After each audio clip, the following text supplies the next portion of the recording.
Assalomu alaykum, hurmatli matbuot anjumani ishtirokchilari. Avvalambor Xorazm viloyati Sog'liqni saqlash boshqarmasi boshlig'i Tangriberdiyev Ko'palbek aka bizning taklifimiz, ya'ni matbuot anjumanini o'tkazishni taklif berganmiz. Qo'llab-quvvatlab, tezkorlik bilan munosabat sifatida, ya'ni matbuot anjumanini AOKA bilan birgalikda tashkillashtirganingiz uchun sizga alohida o'z minnatdorchiligimni bildirib o'tchakman. Bizlar nafaqat shahar hududi emas, viloyatimiz bo'yicha barcha tumanlardan ko'plab mana shu tibbiyot sohasi bilan bog'liq bo'lgan holatlarda uchragan norozi kayfiyat aholining murojaatlari ko'plab kelib tushadi. Shulardan kelib chiqib, hozir menda 9 dona savol aholidan saylab olganman. 37 savolning ichida shu 9 dona savolni birin-birin berib javob olgan ma'qulmi yo hammasini berib keyin olgan yaxshi? Sizga qaysi o'ng'ayli? Birin-birin beraveraymi? Birin-birin. Rahmat. Tuman tibbiyot birlashmalari ichida tashkil etilgan narkologik, ya'ni kabinalar mas odamlarni qabul qilib saqlaydigan bo'limlar bor tumanlarda tashkil qilingan. Bu qanchalar asosli? Axir tuman tibbiyot birlashmasiga odamlar davolanish uchun boradi. Xudoni bergan kuni ichki ishlar boshqarmasidan mast mana shu fuqarolarni olib boradi. Ko'plab shovqin, janjal bemorlarni haqli e'tiroziga sabab bo'ladi. Bu qanchalik to'g'ri? Birinchi savolim. Sog'liqni saqlash vazirligi, bu ichki ishlar vazirligini bilan Sog'liqni saqlash vazirligining qarori asosida chiqqan har bir tumanda hushyorxonalar tashkil qilish bo'yicha, chunki ko'pchilik holda bu tibbiy yordamga muhtoj bo'lib qolgan holati uchun tashkil qilingan. Doğru shuning uchun alohida bir girib chiqish bilan bor yerdan qilishni taklif qilganmiz. O'zi yashab bular bo'yicha muammolarimiz bo'lgan. Bu qo'riqlash xizmati bu uchun mas'ul. Faqat xodim, bizning tibbiyot xodimi bor tibbiy xizmatlar bo'lsa tashkil qiladi boshqa vaqtda. Bir de ahvoli yaxshi bo'lsa 2 soatdan 2 soat beradi. Taklifingiz qachon berilgan va qachon ijobiy natija bo'ladi taklifingizdan? Siz bir faoliyatingizni boshlaganingizda taklif berganmisiz yoki sizdan oldingi rahbarlar taklif berganmi? Bu hushyorxonalar tashkil qilingan bu masala bo'yicha ishlar hammasi joyida yetib turibdi. Tibbiy xizmat tashkil qilingan hammasida. Rahmat. Ikkinchi savolimiz, nimaga viloyatda nogiron bolalarni reabilitatsiya qiladigan markaz tashkil qilinmagan? Viloyatda nogiron bolalar soni kam emas-ku. Bu bo'yicha nima rejalar ko'zda tutilmoqda? Aynan Xorazm viloyati sog'liqni saqlash boshqarmasi rahbariyati tomonidan. Demak, nogiron bolalarni reabilitatsiya markazi bo'yicha tashkil qilish bo'yicha hozir bu ijtimoiy agentlik bilan bog'liq masala. İjtimoiy agentlik tomonidan viloyatda bolalar reabilitatsiya markazi tashkil qilish bo'yicha hozir ishlar yetib turibdi. Qaysi etapdaligini men bilmayman, lekin bu tez vaqtlar ichida bu albatta tashkil qilinadi. Bugun kattalar reabilitatsiya markazi ham, bolalar reabilitatsiya markazi ham ijtimoiy agentlikda qarshiladi. Rahmat. Keyingi savolimiz, prezident qaroriga asosan homilador davrida 3 ta skrining UZI tekshiruvlari bepul o'tkazilinadi. Birinchisi 7 haftadan 12 haftagacha. Bu hamma joyda bepul, biz bilamiz buni avvaldan ham. Ammo ikkinchisi 16 haftadan 20 hafta ichida, uchinchisi 25 dan 32 haftagacha viloyat perinatal markazida kelib o'tganlar pullik UZIdan o'tib turibdi, lekin vaholanki bu narsalar pulsiz bo'lishi kerak. Nima sababdan mana shu homilador ayollar UZIdan o'tishi uchun mana shu pulli UZIlardan o'tib turibdilar, yo o'zlaridan tashqariga chiqib yoki o'zlarida bunga bir asosiy faktlar bormi? Demak, hammasi skrining markazidan kelib turib o'tkazilishi, bu to'liq bepul tarzda amalga oshirishi kerak. Bilamchi skrining uchun hamma tuman tibbiyot birlashmasining ko'p tarmoqli markaziy klinikada o'qitilgan o'zichi mutaxassislar, o'zi apparati bor. Lekin xalqimizdan ko'p holda o'ziga xususiy borib turib va kaza masalalarimiz bu o'zining xohishi bilan, lekin men inkor qilmayman, agar shu o'zichini o'zidan kasadan tashqari aborot qilib o'tirgan bo'lsa, bu bir masala, haqiqatan masala, bu masala ham muammolarimizdan birisi. Shuning uchun bir de tegishli o'rinbosarim o'tiribdilar, Salomat Aleksandrovna o'tiribdilar. Bu masalani yana bir marta ichiga girib nazorat olishimiz masalamizni endi aytchakman, viloyat perinatal markazida pullik nerdan o'tadilardan? Pullik holat. Bepul. Avval. Yana bepul. Bepul. Viloyatda 3 ta muddatingiz ham bepul. Shuni aytchakadim. Rahmat. Muddatsizmi skriningda? Yo'q, muddati bilan o'zi kelishgan muddatni tuman naqshiga qo'yib beradi. Bular bedan bepul o'tishi kerak. Viloyat keyingi savolimiz, viloyat perinatal markazida yotgan homiladorlarga 90% dorilar qo'liga yoziladi, hattoki qo'l yuvadigan sovunigacha.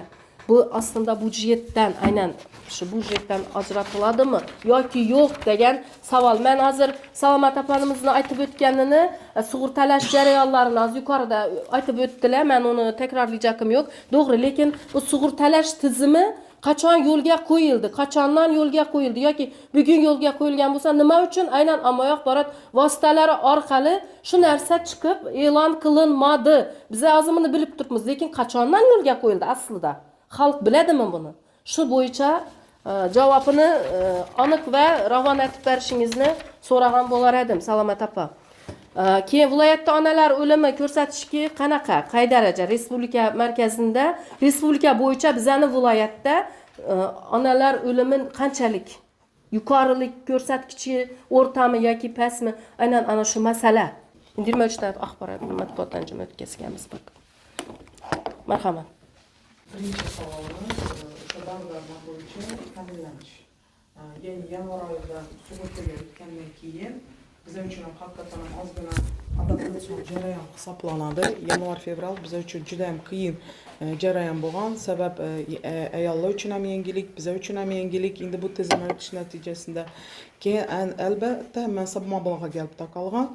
Haqiqat yanvar-fevral oylarida bizada dori-darmonda bor edi kamchilik, lekin hozirgi kunda borib natib ko'rsangiz, mana sekin asta yo'lga qo'yilgan va hozirgi kunda endi o'sha aytganingizdek 90% emas, balkim 10-15% qismi qolgandi. Qolgan hammasini endi sug'urta tomonidan ta'minlashga yo'lga qo'ydik, Xudoga shukr. Sug'urtangiz qachondan? Yanvar oyidan. Yanvar oyidan yo'lga qo'yildi. Ya'ni yaqinda. Lekin yaqinda debdi. Yanvar oyi o'tgandan mina xudo xolasa 3-oyda turibmiz, 3-oyda turibmiz. Demak, bu yerda sizdan ham kamchiliklar bo'lgan, chunki mana shuni ommaviy axborot orqali, televideniya orqali e'lon qilinganmi siz tomoningizdan? Briefing qilingan. O'zi viloyatimizda qilindimi? Shu yo'la, tizimli yo'la. Masalan, sug'urta jamg'armasiga esa o'tiribdilar, birayamizda turibdilar. Her bir tümene barıp durup, bu elbette katta yol şakıl tushuntirib bergan bu aholi vakillarni maqolalarga yetilib başlanmasını lekin bizlarga bir qaraz o'tib endi bizlar bir masalamiz bor. Bu qilinmagan albatta bu televideniya bilan qilishimiz kerak, bu klub o'rtashimiz kerak, albatta masalalar bo'yicha qilishimiz kerak ekan. Ben televideniya nazarda, ommaviy axborot vositalari nazarda tutdim. Televideniya bilan va umuman sizlarga bundan qilishimiz kerak ekan. Buni ham ishlab chiqamiz bizlar bu narsani. Rahmat. Va onalar o'lim ko'rsatkichini inobatga olgan holda o'tgan yil haqiqatan ham bizning ko'rsatkichimiz yaxshi emas edi. O'tgan yil biz respublika miqyosida 4-o'rin olsa, bugungi kunda lekin bu yilni juda ham yaxshi qattiq. O'zi o'tgan yilni 6 oydan keyin juda ham ishlarimiz Xudoga shukr aynan shu birlamchi bo'lgan patronaj doiralar bilan bog'liq qismi vaqtida ularni shu call centerlarni yo'lga qo'yib, har bir ayolda уже birlamchi belgilarni inobatga olib, transportirovkalarni yo'lga qo'yish natijasida Xudoga shukr bugungi kunda biz уже oxirgi ko'rsatkichga tushdik. Ya'ni bugungi kunimizgacha inobatga olsak, respublika miqyosida biz predposledniy, ya'ni oldindan 13-o'rinmi? Yo'q, 12-o'rin. 12-o'rin. Ya'ni viloyat Respublika bo'yicha. Respublika bo'yicha. Ina даже har 12'de durdu. Evet 4'te dikkat durdu. Ya'ni bugungi kunda Xudoga shukr ko'rsatkich demak yo'qoldi desa bo'ladi. Yaxshilanmoqda dejaksiz. Yaxshilanmoqda dejamiz. Rahmat. Keyin yana bir qo'shimcha savolim bor. Endi vaqtlar zomi, chunki men tayyorlanganman bu. Nima uchun? Anjuman uchun. Qarang, shu bola dunyoga kelish avvalgi anjumanda aytganman. Mana shu bola dunyo, chaqaloq dunyoga kelgandan korrupsion holatlari, men dunyoga keldim deganin endi bir qo'shtirnoq ichida aytmoqman, suyunchi holatlari. Bu o'sha 2023-yil o'tkazilgan anjumanda suyunchi kamdan kam holatlar bo'layotir hozir yoki umuman yo'qolayotir degan fikrlarni aytib o'tdingizlar, lekin shu suyunchi masalasi ko'ndalang yo'qoldimi yoki endi siz rahbarsiz, hamma qo'lingiz yetmaydi, har bir hududni o'zina yarasha o'z xarakteri, shifokori har xildan endi yuqorida aytib o'tganin, lekin shu suyunchi masalamiz necha ko'p turibdi, yo'qolib ketdimi yoki hozir ham buyonini ber kisasinadik, buyonini kisasinadik, suyunchi bering deb chiqib turgan shifokorlarimiz bormi? Yo'q.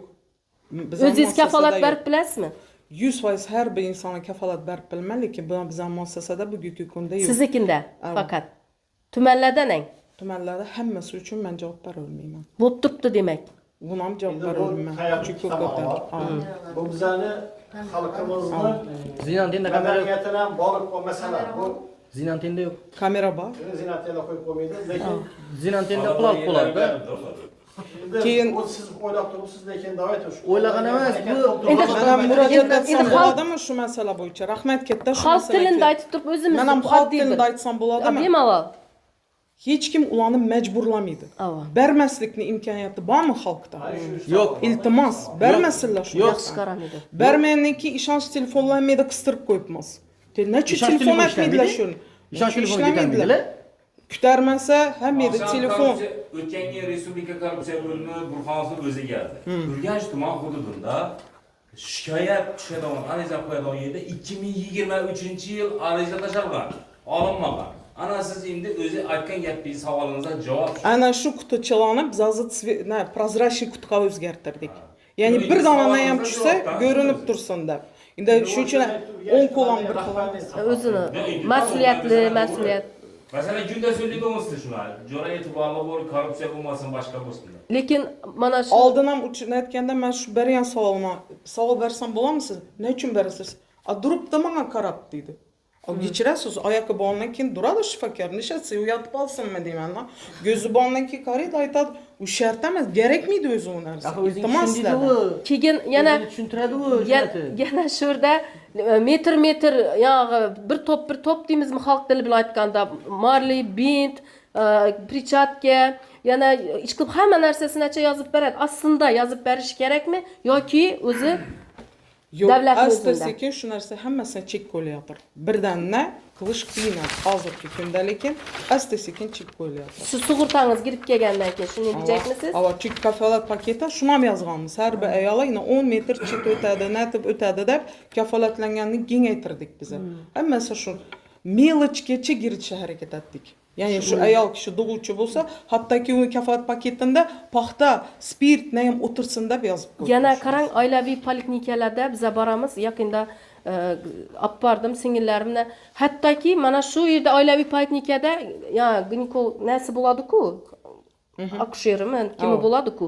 Ana shu hattoki prichatkasini, hamma narsasini yozib, yana 90 ming so'm pul to'lab chiqib ketishni nagli aytib turibdi u narsani. Yo pul to'lash kerakmi? Ko'ringandan keyin oilaviy poliklinikada yoki pul to'lamaslik kerakmi? Adnoraziy narsalarni ishlatadi endi. Siz doktor bo'lgansiz, men ham ochiqchasini aytib turibman, adnoraziy hamma narsa ishlatadi. Shu narsalarga pul so'rab turibdi. Aslida pul berish kerakmi yoki yo'q? Endi ta'minlangan bo'lsa, Men javob beraman. Bu oilaviy poliklinikalarda hamma narsa bepul. Pul berish haqqi yo'q. Dori-darmonlar. Dori-darmonlar hamma narsasini vazirlik standart asosida dori-darmoni bor. Shuning ichida rasxodli materiallar, sarf materiallar bor, ichida o'tiribdi. Berish haqqi yo'q. Bu so'rag'ani uning o'zini shaxsiy manfaati uchun, ya'ni 5 marotaba dayamasligini biz shu holat. Lekin bepul oilaviy poliklinikada uziga tushasizmi, kon yesh kirtirasizmi, hamma narsa bepul. mana Demak, aytsam. ayting, bemalol.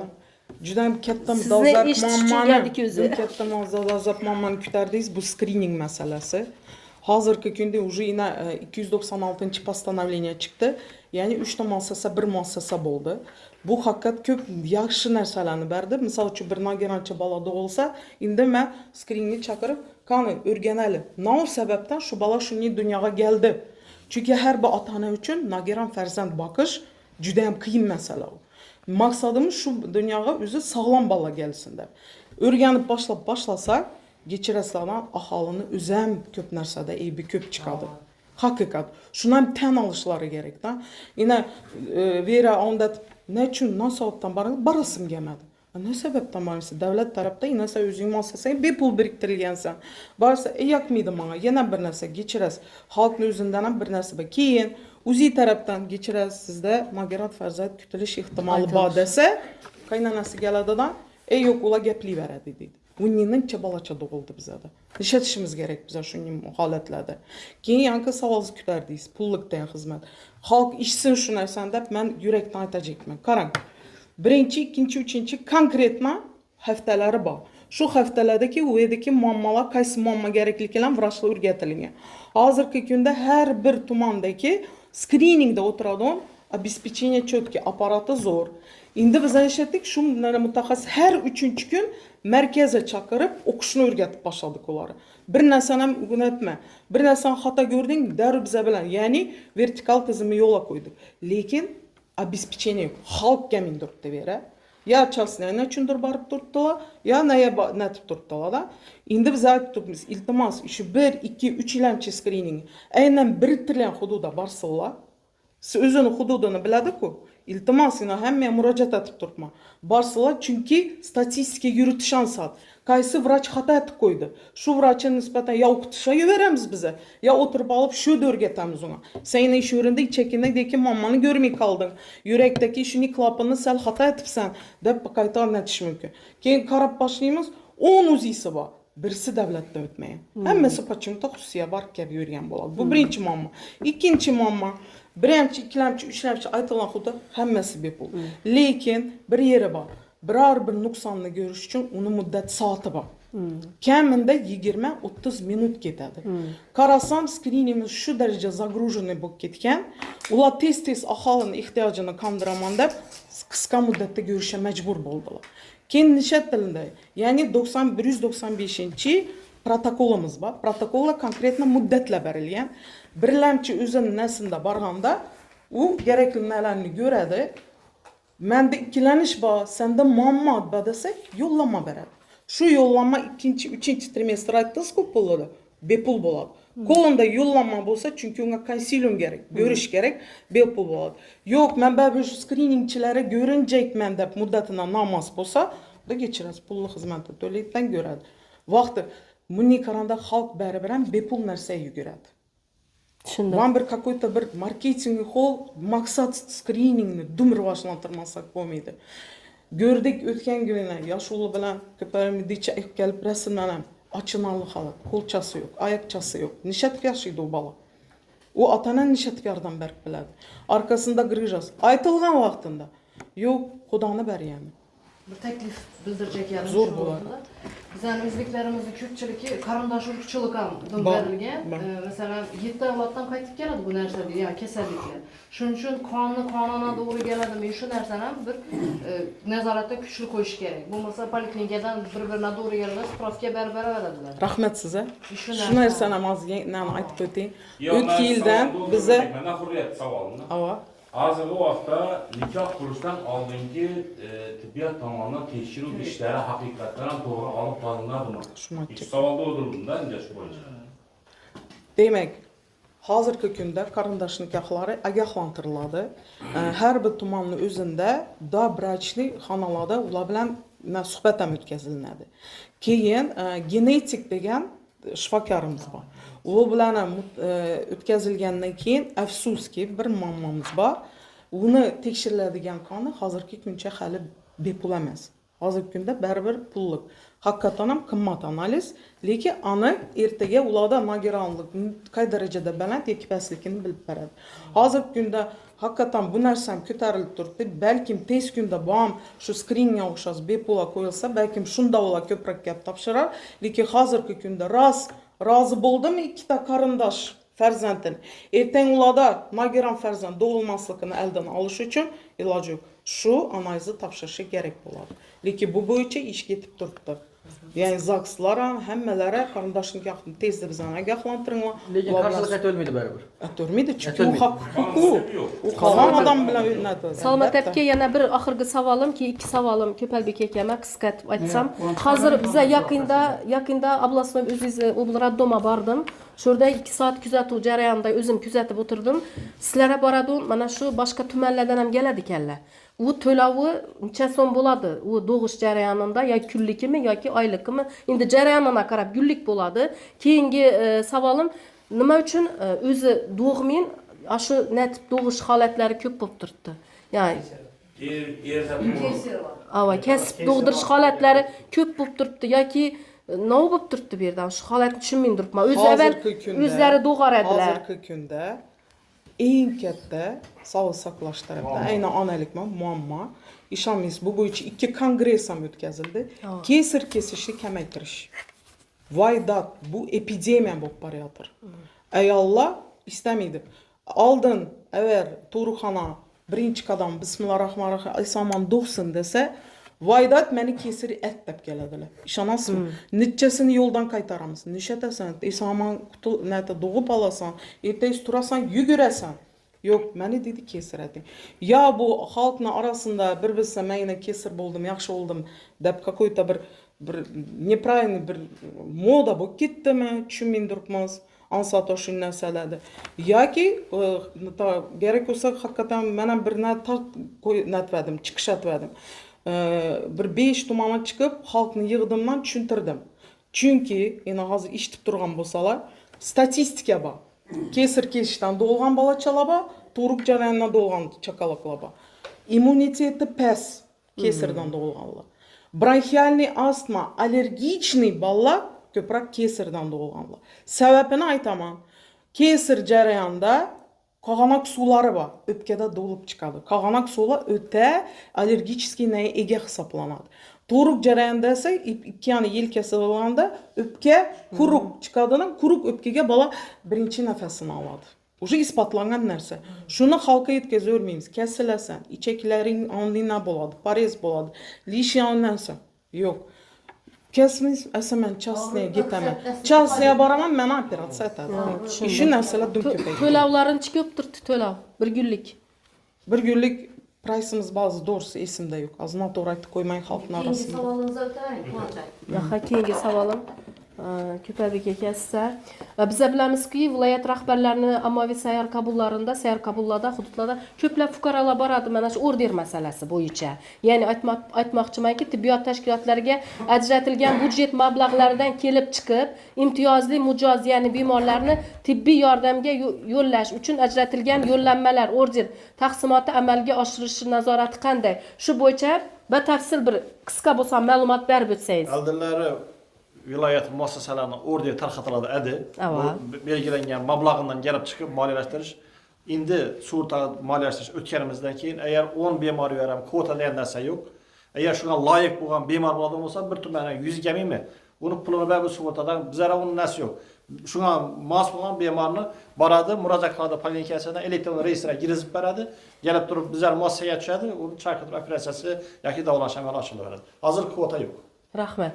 Keyingi savolim, bugungi kunda mamlakatimizda oilaviy poliklinikalar va ko'p tarmoqli markaziy poliklinikalar bor, lekin shu davlat tomonidan 120 xil turdagi dori vositalari va tibbiy buyumlar bepul beriladi, biz bilamiz. Lekin 2024-2025-yilda 3 oy, misol uchun 3 oy mobaynida viloyat tibbiyot muassasalari dori-darmon va sarflar, mana shu sarflanadigan qancha mablag' ketdi dori-darmonlar uchun?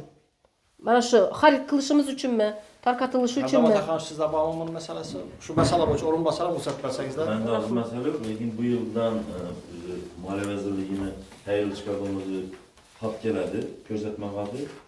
Shu yerda har bir muassasa bo'yicha ketadigan sarflov materiali bor. Bir koyka uchun, gün uchun. Masalan, tuman shahar shifoxonalarini bu yildan bir o'lim kuni uchun 22.225 so'm sarflanadi. Bu yildan boshlab o'zini narsa bor, agar bayram kerak bo'lsa beraman. Hamma narsa shu yerda ko'rsatiladi. Yaxshi. Rahmat. Savol. Asosan bu yerda Dilbar opa kechirasidan bizlarni bu yerda asosan internet tarmoqlarga joylagan savolimizga javob olib qo'ymadik. Ya'ni hammamizni Fenidon, MRT, MSK, UZI davlat tomonidan qaysi shifoxonalarda bepul joriy qilingan? Qarshilanish yordam markazida bepul tashkil qilingan. Viloyat ko'p tarmoqli tibbiyot markazida sug'urta asosida yotgan bo'lsa, sug'urta bilan shartnomasi bo'lsa, qaysidir emetini shu yerda shu asosida bepul bo'ladi. Hozir u bo'lmasa emet qo'yatir, o'ziniki bo'ladi. Buni xuddi shu aytganimdek sug'urta hisoblanadi. Lekin boshqa xususiylarni muassasalarni qaysidir bo'lsa sug'urta bilan shartnoma qilgan bo'lsa, shunga yuborsak biz sug'urtani pulini shu o'tkazib beriladi. Xususiy muassasalar ham sug'urta bilan shartnoma qilishayotgan bizlar ular yuborgan bemorlarimizni puliga o'tadigan bo'ladi. Bundan keyin hozirlikda bir taklifim bor Dilbar opa o'zlariga kechirasidan. Hozirgi vaqtda bu degani sog'liqni saqlash sohasini yangi tizim kirib ketar ekan. Shu bo'yicha bir taklifimiz bor. Sug'urta bilan o'rtadagi qilingan shartnomalar va qay tartibda olib borilishi va sug'urta bizlara qanday yaxshi natijalarni olib kelishi bo'yicha bir yig'ilish qilsangizlar, shuni xalqqa to'g'ri yetkazib bersangiz. Kelishdik. Shu narsani o'zingiz O'zim belgilab oldim. Juda ma'qul. Yana bir narsani men hozir taklif etmoqchiman. Haqiqatan ham umuman tibbiyot tizimida yangi islohotga ketgandi. Aytishimki, yanvardan o'zi boshlangan ish, masaj jarayonlari ketdi, mana hozir doktor aytganlaridek. Lekin mana shu nimalarni, kasallarni, bemorlarni sug'urta orqali soliqlarini tiklash, ularga xizmat ko'rsatish bu yangi tizim. Shuning uchun galing ana shu tizim bo'yicha nimadan perinatal markazining rahbaridan alohida o'zingiz uchun bitta intervyu qilsangiz, agar Svet opa rozi bo'lsalar, shu bitta intervyu qiling. Mana Quvonch oyining qancha savollari bor. Yana savollari ko'p. Shu bitta individualniy o'zlaringiz suhbat qilsangiz, intervyu qilsangizlar, buni keyin biz ham tarqatib beramiz. Hamma tarqatib juda dasturli narsa bo'ladi. Agar shu narsani qilsak, ertaga mana bugungi yangi tizim sohaga kirib kelayotgan. Ortiqcha savollar bo'lmaydi. Blogerlarda ham, oddiy xalqning ichidan demak xabardorlik ta'minlanadi bu sohada. Chunki yangi ko'p odam bilmaydi. Hali mana jurnalistlarimiz uchun shuncha savol berib o'tiribdilar. Qolaversa mana Ko'pal Rayimberdiyevichning o'zidan ham masalan oddiy tartibda suhbatlarni olib turib, shu sohada yangiliklarni, bugungi joriy qilinayotgan islohotlarni, kirib kelayotgan yangi uskunalarni ular novga yordam beryapti yoki modernizatsiya ishlari chiqib bo'lyapti va tizimga ulanish, o'zaro integratsiya jarayonlari qanday ketyapti? Mana hozir aytdingiz, integratsiya jarayoni haqiqatdan ham bu platformada bugun ishlash, axborot texnologiyalarining joriy etilishi, demak bu nimalarni aralashishiga, korrupsiyaga yo'l oldini olishiga, unga yo'l qo'ymaslikka yordam beradi. Haqiqatdan ham inson omilini kamaytiradi. Agar inson omili sog'liqni saqlashda kamaysa, demak bu korrupsiyani o'z-o'zidan yo'q bo'lganda yani.